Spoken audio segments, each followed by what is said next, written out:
아이고, 안녕하세요, 리뷰형입니다. 3월 6일 수요일 드디어 캡틴 마블이 개봉했습니다. 이 영화를 기대하고 계신 분들도 있겠지만은 이런저런 논란에 말도 많고 탈도 많아서 기대를 접은 분도 많죠. 아마 마블 영화 중에서 이 정도로 사태가 불거졌던 적은 없었을 거예요. 캡틴 마블을 연기하는 주연 배우죠. 브리 라슨의 페미니즘 논란, 감독과 제작진 다수를 여성으로 구성하면서 페미 영화라고 홍보하고, 그 다음에 주연 배우 브리 라슨의 위대한 페미니즘 영화 발언, 3월 8일 세계 여성의 날의 영화 개봉, 그리고 막타로 배우 브리 라슨의 스탠리 고인 모욕까지 있었죠. 네, 사실상 이게 제일 큰 사건이었죠. 자, 그래서 이런 정치적인 올바름이나 배우 자체에 대한 불만 때문에 기대를 완전히 접었거나 심지어는 불매한다, 영화를 안 보겠다 라고 선언한 관객들도 엄청나게 많아요.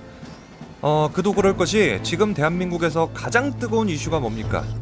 남녀 갈등이잖아요. 자, 페미니스트가 등장하고 활동합니다. 이것이 있으면 저것이 있고, 이것이 태어나므로 저것이 태어나야죠. 20, 30대 남성이 주가 되는 안티페미들도 덩달아 등장을 합니다.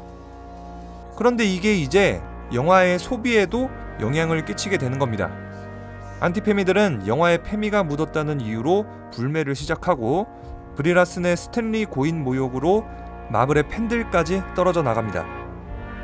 자, 근데 이런 현상이 북미에선 더하면 더했지 똑같아요. 이게 지금 한국에서만 벌어지는 현상이 아니란 말이죠. 거의 마블 영화 최초의 불매 선언인데, 영화를 보냐 마냐 이런 거는 오롯이 관객들의 몫이니까 저는 이런 문제들에 대해서 이게 맞네, 저건 틀리네, 이 영화는 봐야 되네, 안 봐야 되네, 이런 거는 판단하지 않겠습니다. 자, 이런 여러가지 부정적인 요인들이 캡틴 마블의 흥행 여부에 얼마나 영향을 줄지는 저는 잘 모르겠어요. 이거를 예측하는 건 사실상 불가능하기 때문에 이쯤 하고 본격적인 리뷰 시작해보죠.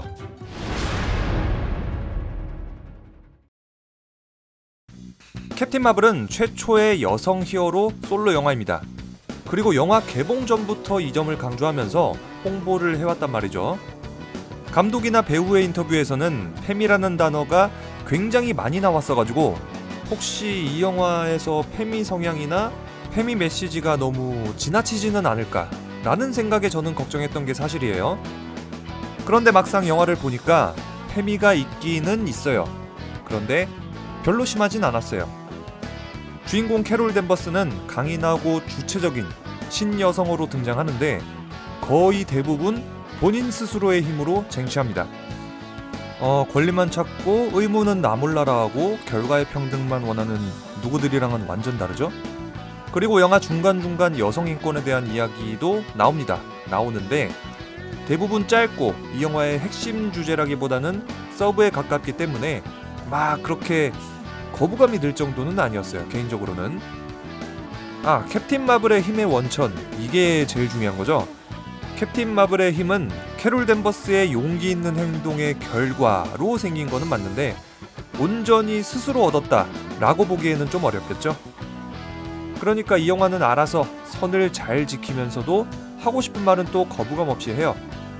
그러니까 혹시나 페미 성향이 너무 셀까봐 걱정하셨던 분들은 이 정도면 괜찮지 않을까 하는 제 개인적인 의견을 전달드려 봅니다.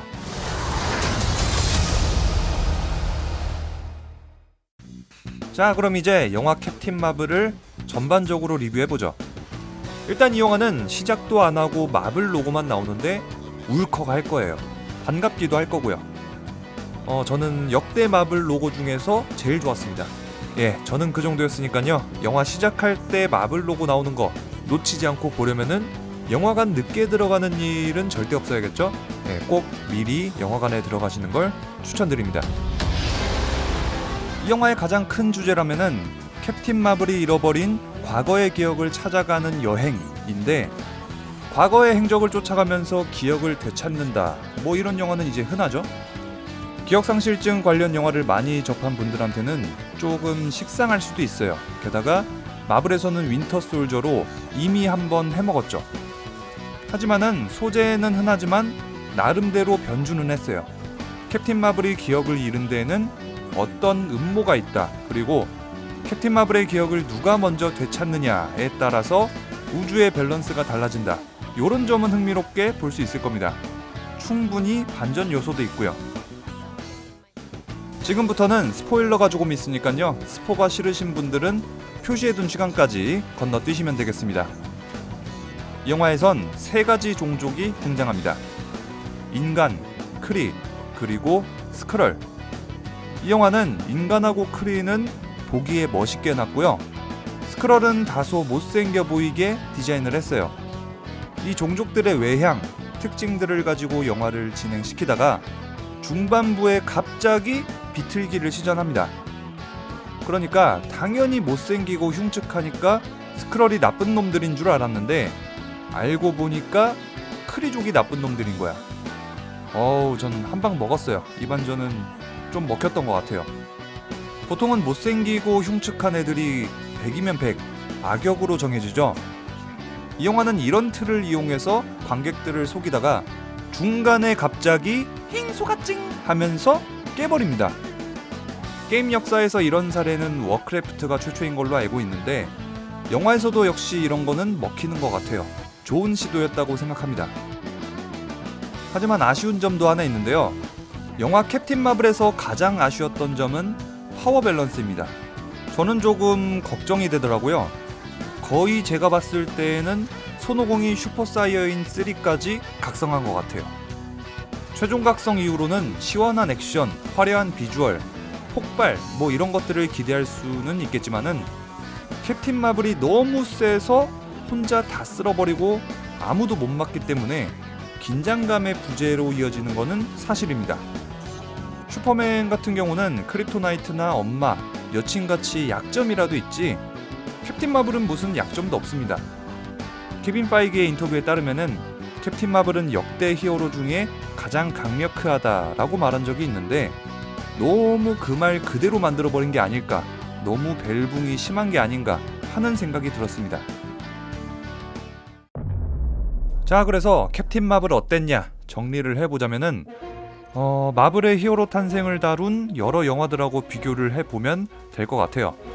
다른 요소들은 전부 다 빼놓고 영화의 재미로만 따진다 그러면은 딱 중간 정도, 딱 평균 정도에 있는 것 같은데 재밌는 것부터 쭉 나열을 해보자면은 블랙팬서가 1등으로 그 뒤로 아이언맨, 가오갤, 그 다음이 캡틴 마블로 4번째고요.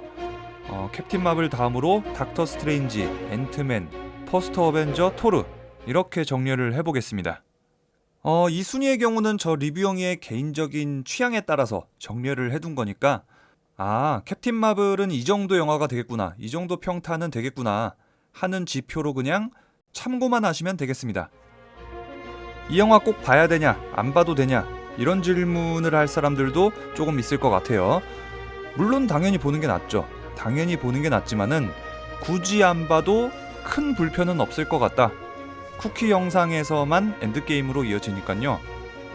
그리고 두 번째 쿠키는 고양이가 뭔가를 토해내는데 이미 뭔가를 삼키는 장면을 봤을 테니까 굳이 안 봐도 큰 상관은 없는 쿠키죠. 참고로 고양이 구스는 정말 귀여운데 무섭고 무서운데 귀여운 대단한 화력을 보여줍니다. 집사님들이라면은 아마 이 구스가 나올 때마다 굉장히 흐뭇해할 것 같아요. 마지막으로 이 영화는 이제 사실상 어벤져스의 시초라고 할 수 있는 그런 영화가 되었어요. 개봉일로는 가장 늦지만은 어벤져스 중에서는 최초의 어벤져가 되는 듯한 묘사도 있으니까요. 그리고 지금까지의 마블 영화에서 설명되지 않았던 여러 가지 떡밥들도 잘 회수했어요. 예를 들어서 닉 퓨리의 눈, 그리고 특정 물건이 어떻게 지구에 왔는지, 닉 퓨리가 캡틴 마블을 어떻게 알고 있는지까지 깔끔하게 정리했죠. 이런 거는 역시 과연 마블이다 라는 생각이 들어요. 허투루 안 넘어가요. 이제 마블의 엔드게임이 딱 한 달 남았네요. 엔드게임만 기다리면 되겠는데 그럼 저는 다음에 어벤져스 엔드게임이 개봉하면 다시 돌아오겠습니다. 자, 그럼 지금까지 리뷰형이었습니다.